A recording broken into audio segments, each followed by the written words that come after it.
Hi everybody, today I want to talk about something a little bit more serious, and that is some of the common reasons why corsetiers or corset makers go out of business. As many of you know, I have a corsetier map where I have searched out as many corset makers as possible around the world, and I have listed them in a directory and also put them in an interactive Google map that you can search out your own location, your country, your state, and you can find corset makers that work or live near you. So every month I'm going through that map and I'm making notes on which corset makers are still active, which ones have closed down their businesses and websites, and which ones are on hiatus. And I add new makers that are popping up all the time. But being a corset maker is it's difficult to make it a lucrative business, and that's what a lot of people don't realize. Just because they are selling something that happens to cost quite a lot more than you're used to spending does not mean that they're rolling in the cash. For a few years, I also took on custom corset commissions, and I had my own reasons for going on indefinite hiatus, which I will share with you today. And I've talked to so many other corset makers. Every so often they contact me and they're just like, hey, can you take me off the map because, I'm not doing this anymore. And they will go into the reasons why. And sometimes it is heartbreaking because they are really still passionate about it. And sometimes, their interests are just taking them in a different place in life.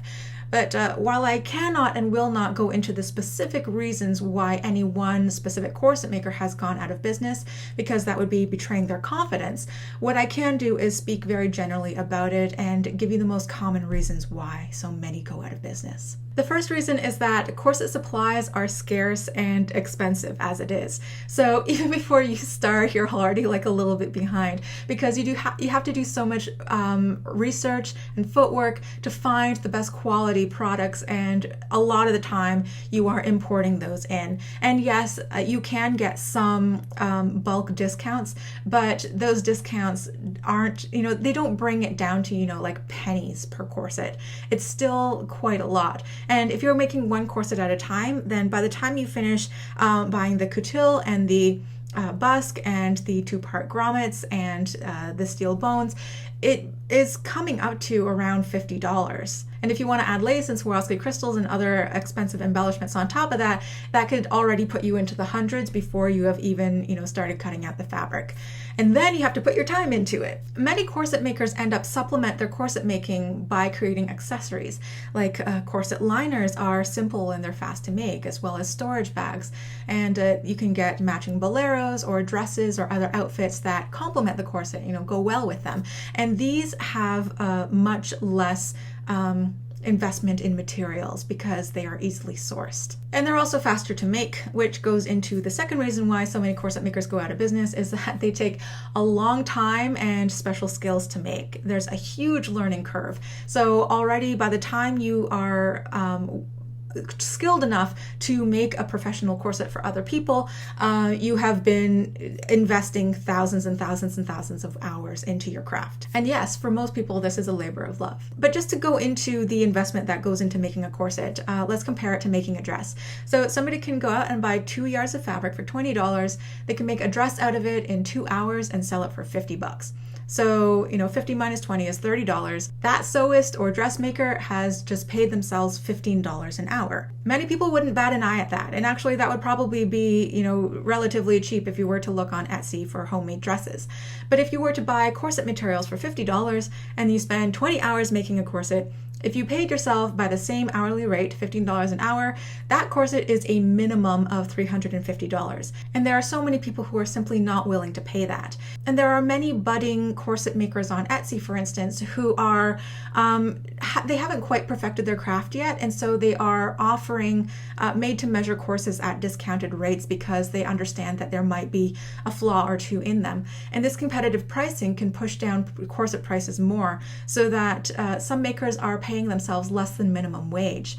And we haven't even gotten into the cost of overhead yet, which I'll talk about later on. So I think that corset makers who price themselves too low are doing a disservice to themselves, and they're also doing a disservice to the rest of the corset community because it kind of drives all of the prices down, so that like pretty much everybody is suffering and like not earning enough to support their craft. There are only 24 hours in everybody's day, so how do some corset makers make more money with the time that they have? A lot of them get help making corsets or they have side jobs. If you are part of any number of corset making groups online, you will see a lot of corset makers talking about their day job or their muggle job, and that is their full-time main paid job, and then they just make corsets when they have time on the side to supplement their income, or they have a creative outlet. And so many of them have aspirations of going full-time into a creative business, but for a lot of these people it unfortunately never happens for them. For corset makers who don't have a muggle job, more and more corset makers are now holding sewing classes. So several people can come in for a weekend and they pay a fee to be taught how to make their own corsets, and these classes are pricey. Many are, I saw the lowest at $300 and up to $1,000 for personal instruction.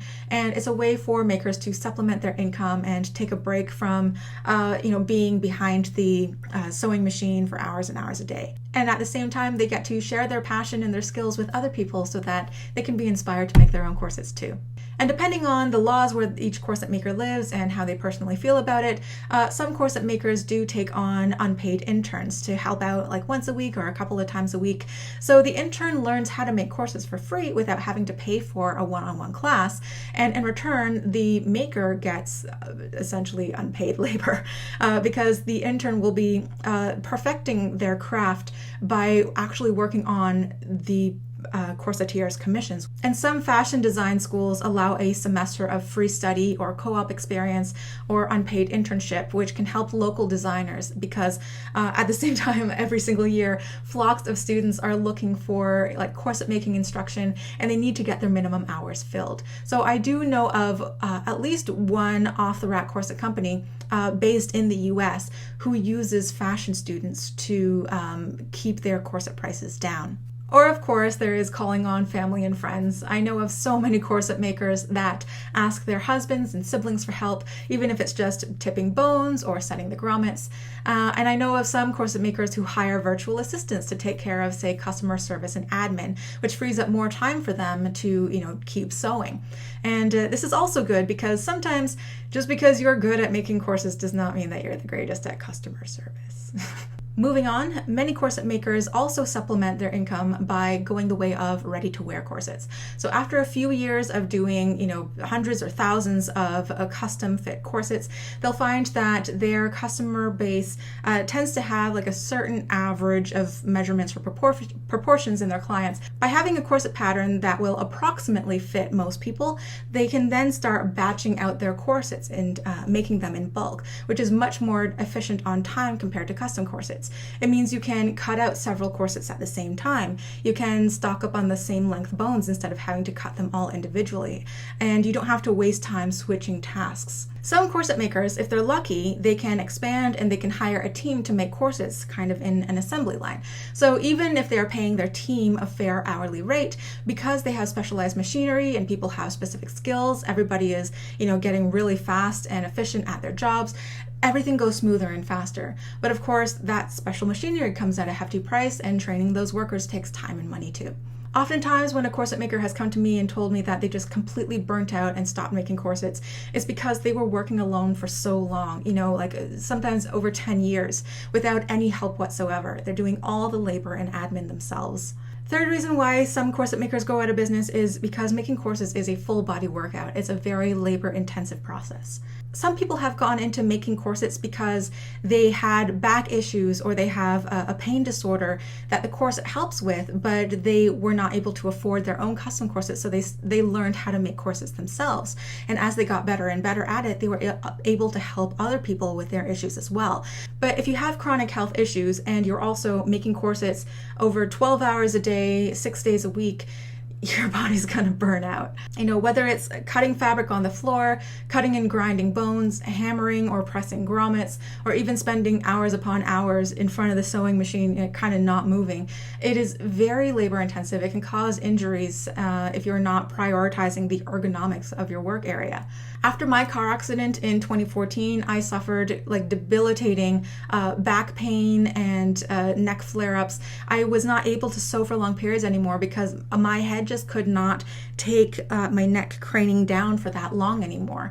And some people with muscle weakness, they need help cutting the bones or setting the grommets. Some people have arthritis in their hands and they don't have great dexterity to, fiddle with the seams anymore. If you're sewing like over 12 hours a day, almost every day, it creates a lot of wear and tear on your body. And I don't know if a lot of customers realize how labor intensive it is. Some corset makers do become more skilled and faster at their work.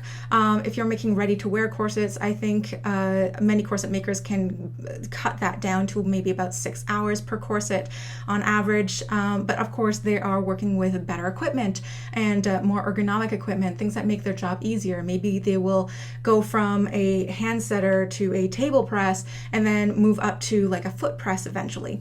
Or maybe they'll stop cutting fabric on the floor and they'll actually get a table that's at the proper height for them. But these tools cost money. The electricity to run these tools costs money. Their repair and maintenance and servicing costs money. And having a studio to store them all and, where you can work efficiently in, that costs money too. Which leads smoothly into reason 4 that so many corset makers go out of business. And it's because of the unexpected expenses associated with running your own business. Like I said, the servicing and the electricity and overhead and the cost of the tools and machines and everything, all of that costs money. Having your own studio space, registering your business, filing for a trademark if you choose to do so. Some countries require you to file your taxes every quarter. That's every 3 months you have to be on top of this, which means less time that you're dedicating to actually sewing and making corsets and dealing with customers. And then if you're above a certain tax bracket, then you have to pay out. Then there's liability insurance for yourself and any employees you have. There's insurance on your equipment and your inventory. And there is the seller fees for Etsy and eBay and whatever payment processing plan that you plan to use, and web hosting. And then there's hiring an accountant or a bookkeeper that knows all the legal stuff around, running a business and what's claimable and what's not claimable around tax time. Although that is a very wise investment. That costs something, but I would actually recommend that if you're not well versed and you don't have like a degree in business. So many corset makers price their products based only on the cost of materials plus the time that they're putting into it, but they don't take into account all of these extraneous costs. So a corset maker can, of course, raise their prices over time to cover these fees, but that is a double-edged sword because, once you get over $500 or $700 or $1,000 for a single corset, it means fewer people are willing to buy from that brand. And of course, I can't make this video without talking about the 5th reason that some corset makers go out of business, and that is the customers.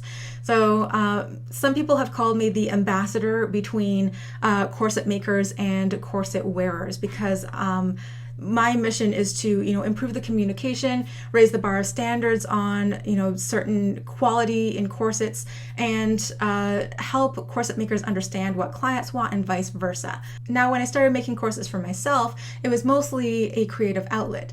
I could make any design, any color, any silhouette, and combination of embellishments that I wanted, and I could let my imagination go wild. But when I started taking commissions, it became like 20 black waist training corsets all in a row. And while I take pride in the work that I do, and I was doing my best in every corset I made, it was really boring, soul-draining work. Many couture corset designers that only want to do, luxury work will turn away prospective customers that, they just want a black training corset, and that is completely their right and their prerogative. These corset makers should never be seen as snarky or ungrateful for the business or anything. If they can afford to focus only on couture work, then more power to them. Other corset makers will take any commission they can get because it pays the bills. And, some people might find it very zen to make the same corset over and over again, while other people, it really burns them out and, depresses them. Another thing with bespoke corsetry is that it is so very personal to the client. It's designed to fit that one person exactly. All the colors and the fabrics and embellishments are to their specific taste.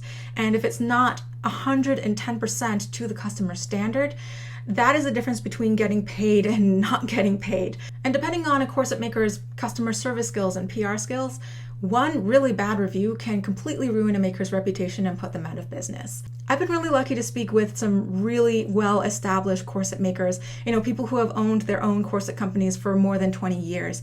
And many of them have told me similar things to the effect that compared to other people who commission clothing, even compared to like tailored suits or couture gowns, corset clients, because it is so very personal and it has to fit so precisely in every single spot, they tend to be like a little bit more picky than average, like not bridezilla level, but a 50-hour bespoke project can easily turn into a 200-hour bespoke project. And what's more unfortunate about this is that when a corset customer is happy, so many corset makers just hear crickets. They never hear from their customer again.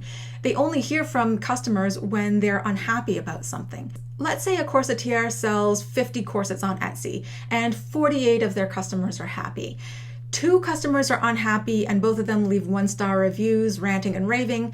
And let's say maybe only 3 or 4 other happy Etsy customers leave 4 or 5-star ratings.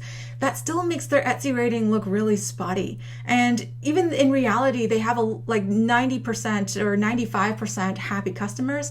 If I were to go onto their shop and I see, oh, they only have like a 2.5, 3-star rating, I don't know if I'm going to go with them. So if you had recently purchased something off of Etsy or even a corset maker's website and you were happy with your purchase, please consider leaving that corset maker a positive review or a testimonial that they can share on their site. Promote what you love, because some makers' livelihood actually depends on your feedback. So these are just a few of the general reasons why so many makers decide to shut down their corset businesses. Of course, there are a lot more reasons than these, some much more personal to the individual, but if there were any big ones that I had missed, feel free to leave a comment down below and let us know. As always, please be respectful in the comment section. Like this video if you found it informative. Thank you guys so much for watching, and I will see you in the next video. Bye.